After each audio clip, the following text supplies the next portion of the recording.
saya Dr. Diantara dan kita akan membahas bakat yang ke-22 ya, atau ke-23 nih sekarang, yaitu connectedness. Bakat connectedness itu masuk dalam relating juga, kategori relating.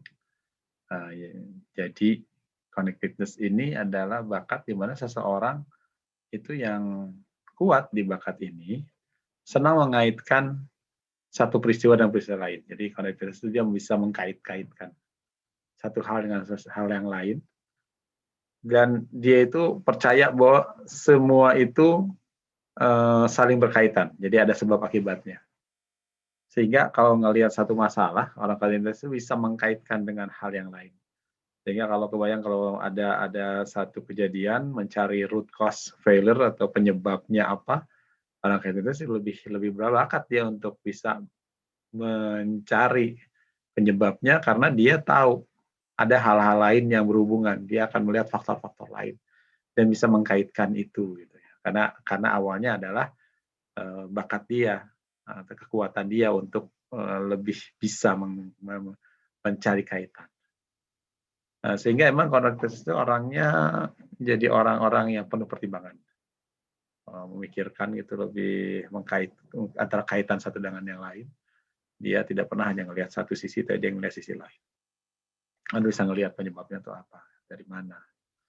Dia penuh perhatian ya, perhatikan.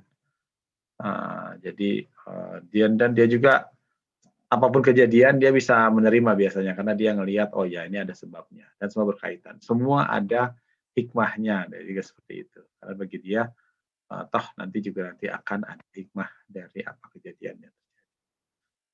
Nah, kemudian dia dengan dia memahami bahwa semua itu ada sebabnya dan berkaitan sehingga dia bisa melihatnya secara keseluruhan, lebih luas. Dan mungkin di beberapa hal dia jelas lebih bijak gitu ya. Jadi orang connectedness seperti itu, sehingga juga ke arah yang apalagi mungkin pemahaman dia terhadap sesuatu yang tidak dimengerti oleh orang lain, dia bisa mengerti. Orang tidak melihat kaitannya kemana, dia bisa tahu oh ini kaitannya ke situ. Karena dia pemikirannya itu memang cukup luas dan bisa mengkaitkan banyak hal. Apakah Anda termasuk orang yang seperti itu, gitu ya,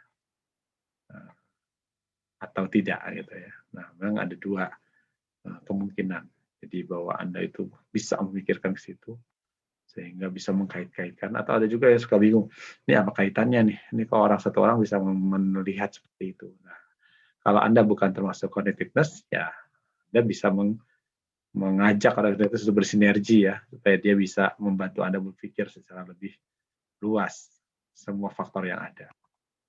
Tapi kalau Anda bakatnya connectedness, nah banyak kegiatan-kegiatan, aktivitas-aktivitas yang membutuhkan itu. Ya, misalnya kayak sebagai konselor ya, konselor itu memberi nasihat, konselor itu kan dia harus memahami gitu ya, harus bijaksana gitu. Kemudian juga leader juga penting untuk melihat kaitan karena banyak hal faktor-faktor yang harus dilihat. Para pemimpin mungkin bisa juga kalau ada connectedness akan membantu. Dan mungkin juga ulama ya, kadang-kadang yang ke arah keagamaan itu bisa melihat lebih dalam lagi ya dengan connectedness karena semua berkaitan. Semua udah diatur Allah. Nah, ini mungkin perlu dipahami sebagai faktor-faktor yang ada. Demikian untuk connectedness.